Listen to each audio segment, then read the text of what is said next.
Hi guys, with the end of 2025 incoming, I think it's about time I talk to you about what some of my bookish goals are for 2026.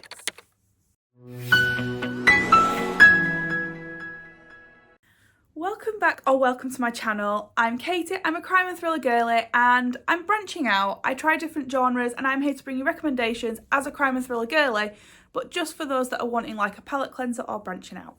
But that's the intro. And before we get into the video itself, if you haven't already, I would absolutely love it if you could hit that subscribe button. I am on a mission to hit 1k followers by the end of 2026 and it would just mean the world to have you here and just to be talking to so many more people. So it is bizarre that I'm even filming this, but 2026 is fast approaching and I'm determined to have a better year. I have had a fantastic year in terms of reading and book related things, but the rest of it has just been completely, it's been shit guys, to be quite honest with you. So I want to change that and I am ready to start 2026 with a bang. So I want to talk to you about some of the goals that I have for 2026. They are going to be all bookish for the premise that this is a booktube channel, but yeah. And I think before we even get into what mine are, guys, let me know in the comments what are some of your bookish goals for 2026. But yeah, let's get into what I want to achieve in 2026. Now, I always set myself a reading goal, but I always set it way below what I intend because I don't want to have that pressure on myself. I see so many like things going around on social media at the moment now that everyone's like, you know, spam your novellas to get your reading goal met. And I don't want to be that person. I want to read for fun, read for enjoyment, relaxation and all of that. But I still want to have a target in mind because I will go into my bookish goal in terms of this in a minute, but I have a physical TBR that I need to get down. So the first goal I'm going to talk to you about is I want to read 100 books in 2026. I do think that is completely doable.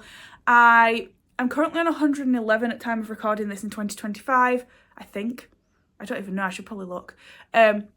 I do know I've hit the 100 and that has come with a bumpy year where I didn't read for like 2 months and yeah, so I'm still going to set it to 100 because I think I said this last year and it didn't happen, well this year, but I would really like to slow down with my reading to an extent because I think I'm reading for the sake of numbers and I want to get out of that. So that's why the goal is going to remain at 100, but with the intention that I want to just take in the books a bit more. I do take them in now, but yeah, I'm not overly pushed for this one.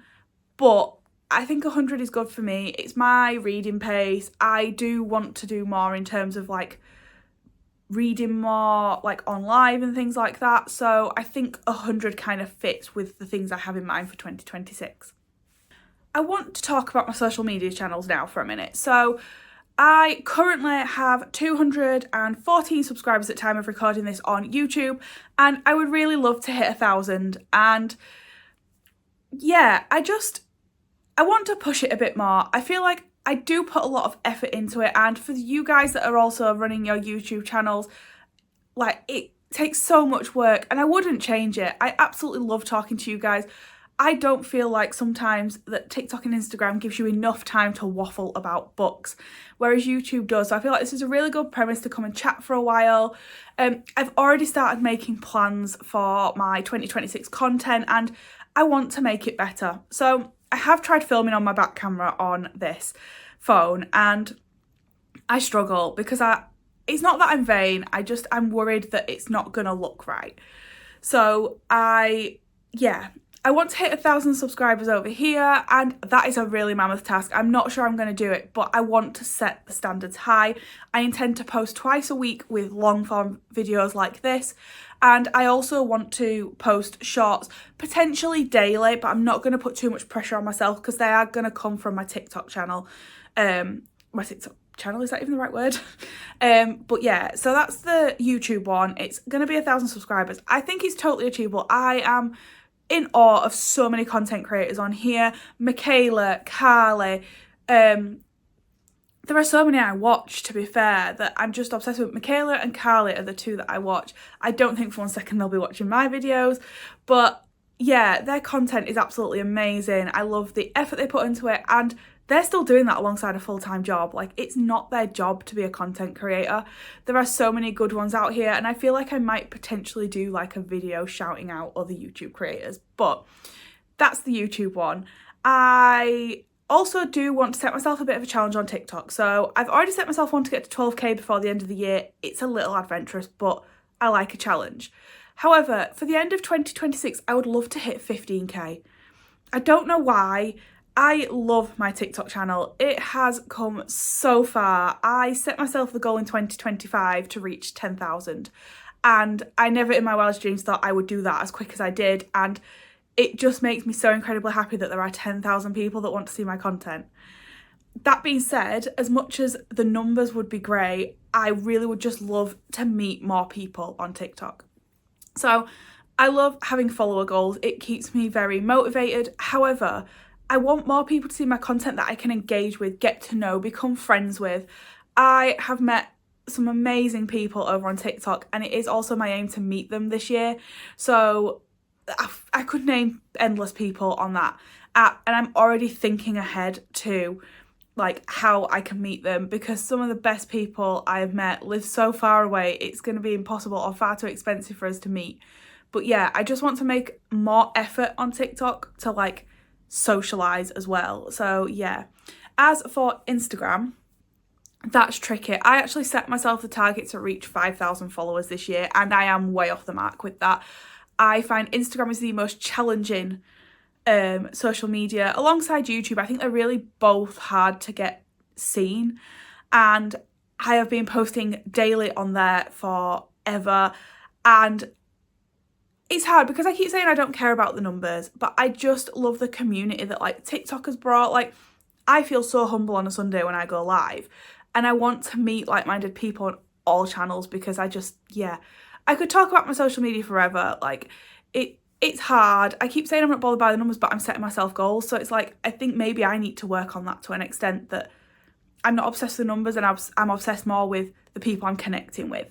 So yeah, I've chatted at you for so long about that I'm starting to maybe rethink it, but I don't know. But I really would love to improve my content. I've asked for a vlogging camera for Christmas. They are so expensive though, but I'm gonna try. I just want to bring you guys the best content, the best recommendations, and build the best relationships on this platform and on TikTok and Instagram too. Let's talk about the elephant in the room. I think there isn't a person I will come across in the next few weeks as we talk about our goals, and that is our physical TBRs. I have no intention of tackling it completely. However, I want to set myself the challenge of getting it to under 50 by the end of 2026. So at current standing, my physical TBR is actually 100. I wanted to get it to under 100 by the end of 2025, and I will do that, subject to Christmas presents. I'm not including them in my numbers though, because I didn't buy them. I will be doing, obviously, for the sake of 2026, but at present it's at 100.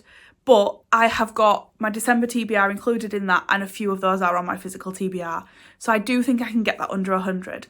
Having been said, I've just told you I intend to read 100 books in 2026. So getting it to under 50 means I only half of those have to be on my physical TBR. And my audiobooks tend to be my physical TBR books that I'm maybe not as inclined to pick up, that might motivate me a bit more to listen to them. So yeah, that is perfectly doable. And on like a side note to that, I do want to hit, like, I want to clear this bookcase. So I want to get this one done. So this one I think currently has 34, 35 books in it. So again, that's already tackling my TBR a good chunk. I do want to get through a good amount of these. However, I do want to continue collecting Chris Carter. MJ Ellis has another book coming out in December. Yeah, there's just so many of these, like Frida I'll probably collect forever, but I have tried to slow down with my book buying. So I suppose I could talk about all this in one go. Also, I want to get my physical TBR down. I also want to reduce the amount of book buying I'm doing. I have a Kindle Unlimited subscription. There is no reason why I cannot use that. I don't know what that noise was. There is no reason why I cannot use my Kindle Unlimited subscription. And so I want to continue to like read different books. I'm actually going to do a video at some point in 2026 where you guys tell me your Kindle Unlimited recommendations, and I'm going to read them. So yeah, I think a side note to that is my book buying is going to reduce, and yeah, I think that's a perfectly acceptable thing. I've done quite well with book buying this year. Obviously, I'm not going to go into it, but this year a lot of personal things happened for me, which meant I had to reduce the number of books I was reading. I had to actually get rid of my TBR cart. However, I have been able to reinstate that for the time being. But I don't want to get to a point again, like I've still got like 60 books sat on Vinted at time of recording this that I need to get rid of, and probably should I get to the end of 2025 and they've not sold, I may just take them to the charity shops. But yeah, I just want to reduce the number of books and read the books I've got, and make use of my subscriptions a bit more. Some more audiobooks, more Kindle Unlimited, and just making use of the 99p Kindle deals. But yeah, I've waffled on a lot and mixed in two goals there, but physical TBR to under 50, and to also completely get this bookcase cleared. Knowing me, I'm going to shuffle them about quite a few times. I've shuffled this bookcase around like 10 times this year because I'm trying to fit in new books. But yeah, let's see if I can clear this one in 2026. Let me know if it's a video you think you'd want me to like film me trying to tackle this, where maybe I do a week where I purely tackle my physical TBR in this bookcase. Let me know. But yeah, that's a few more goals that I have in mind. Now, I want to talk to you about some of my author spotlights. So I did an Alice Feeney ranking video quite a while ago. I think I will probably refilm that in the new year once I've read Alice Feeney's most recent release that comes out in January. But I also want to complete some other author spotlights. So MJ Arledge is one of those. He has got a huge stack. I'm currently up to date with the D.I. Helen Grace Bar Into the Fire, which releases in paperback in December. So for context, I'm filming this at the end of November, but it's something I've really started thinking about because the end of 2025 cannot come quick enough for me, and I really want to focus on the positivity that is 2026. But yeah, so MJ Arledge is the other one. He's got a few standalones with other authors as well, so I'm currently working through them. I think I've got 2 or 3 left of his, so once I've read them, I probably would do a bit of spotlight, but I find it really hard to rank a series because I want people to read the order in series. So standalone authors I want to talk about include John Mars. I am currently working through his backlist as we speak. I think I've got 3 or 4 left. So he will have a ranking video coming in 2026. I intend to complete his backlist. He also has one coming out in January, so I want to include that one too. So I aim to be, by springtime, fully listing his backlist. Another author is Lynn Painter. I know that's not crime and thriller, but I said to you I do branch out, and Lynn Painter is just such a palette cleanser for me. She's romance, but because she's YA with most of them, not all of them, she is a really good palette cleanser for me. They're quick, easy, they're laughable, they're cute. I really love them, and I think I've got 3 or 4 of hers left to read. It's just sourcing some of them that is difficult. Some of them don't seem to be released in the UK, which I find baffling because most of them are. There's just one I can't get hold of, and I'm not paying £15 for a paperback. I refuse. So I'm just praying it comes on a 99p Kindle deal at some point, but I am currently working through her backlist and it's sat down there. Frida McFadden, I will be doing an updated one. She is another one I have done a video for, and she now has like 20 odd, maybe even 30 books out. Again, she's got one releasing in January, guys. There's a shock. So I will be reading that one and then bringing you an updated ranking of that. I just need to look at what I ranked them last time because it's been a while since I've read some of her books. I think that's the primary ones that I'm going to do for backlists for now, but I've got other ones like C.L. Taylor. I've got a few written down. Lisa Jewell, but Lisa Jewell has so many books, I'm not sure that is manageable for me. They're hard to get hold of in terms of Kindle. It's a whole new tale, I won't talk to you about that. But yeah, author spotlights are something I want to look at in 2026. And yeah, it goes in with tackling my TBR as well. On to events now. So I actually branched out a little bit in 2025 and I went to 3 different author events. Now, in the past, Steve Kavanagh is the only author I've been to see. I live in a place where there are not many local events and I'd have to travel quite a few miles. So when they're on an evening, it's not something I have capacity for when I'm working. So that being said, I want to go to Harrogate Crime and Thriller Festival. This is going to be massive for me in terms of my anxiety, and yeah, I am wanting to go though, guys. I have seen the lineup already. That has been some of them that have been announced, and I am in awe. It is some of my favourite authors. So Lisa Jewell is the chair for it, which is absolutely phenomenal. And then Steve Kavanagh's going. You guys know I follow that man everywhere he goes. That sounds creepy, I know. But like, if he does an event, I'm there. as long as it's not in Ireland, obviously. But like, he always does signings local to me that I can go to, and they're always in the summer holidays, so I can go.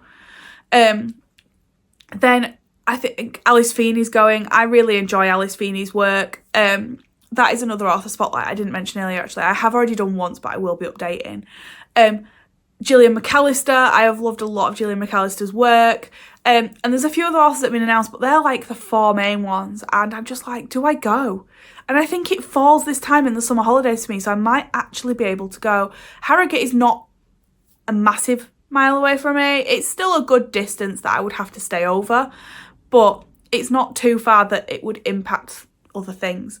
So that's my main one. Steve Kavanagh will probably do another author signing about a week or 2 after Harrogate, so I probably will attend that as well.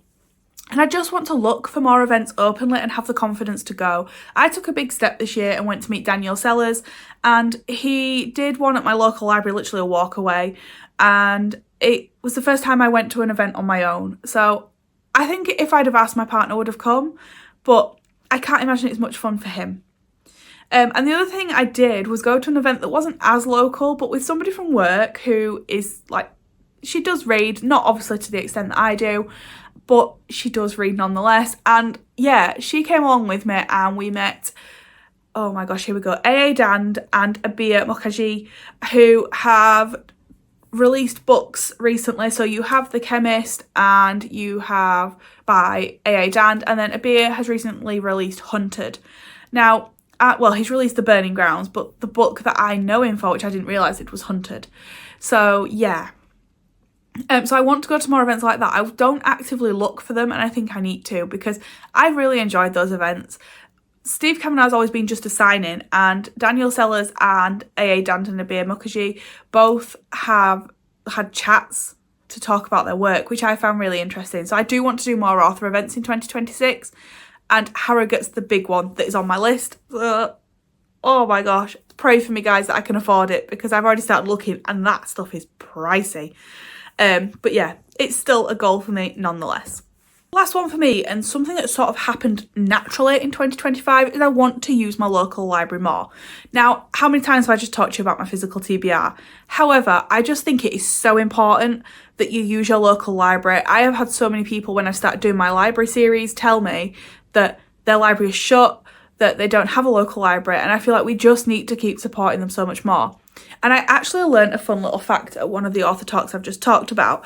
And Daniel Sellers said that actually for him, as an author, he benefits more, especially because he's not a very well-known author, from people taking his books out of the library, even including audios on Libby, than he would do if somebody accessed his books on Kindle Unlimited or via the 99p Kindle deals. And I found that really interesting. I didn't realise that, because I thought with the sheer volume that people would buy a 99p book, you would benefit, and he doesn't actually benefit much. The library obviously has a cut-off point as to how much you can earn, obviously because books can constantly be taken out. There is a cap, but it's still a lot of money that it caps at. And I just think it's really important that we support our local libraries, because they run and rely on so many people using them, that there are so many libraries closing down. I'm really fortunate that I have one just down the road. I have one that's a 5-minute drive. Within my council, so in the area that I live in, I have about 10 libraries, and they're all within the council, so they're within like 30-minute drives of like my location. And I think that just shows how lucky I am. And that doesn't even include the fact that I can branch over into the other council where there are more again. So I am really lucky that there are so many libraries I can visit, and I want to make it my mission to visit it more. So I will be doing at least once a month where I vlog it.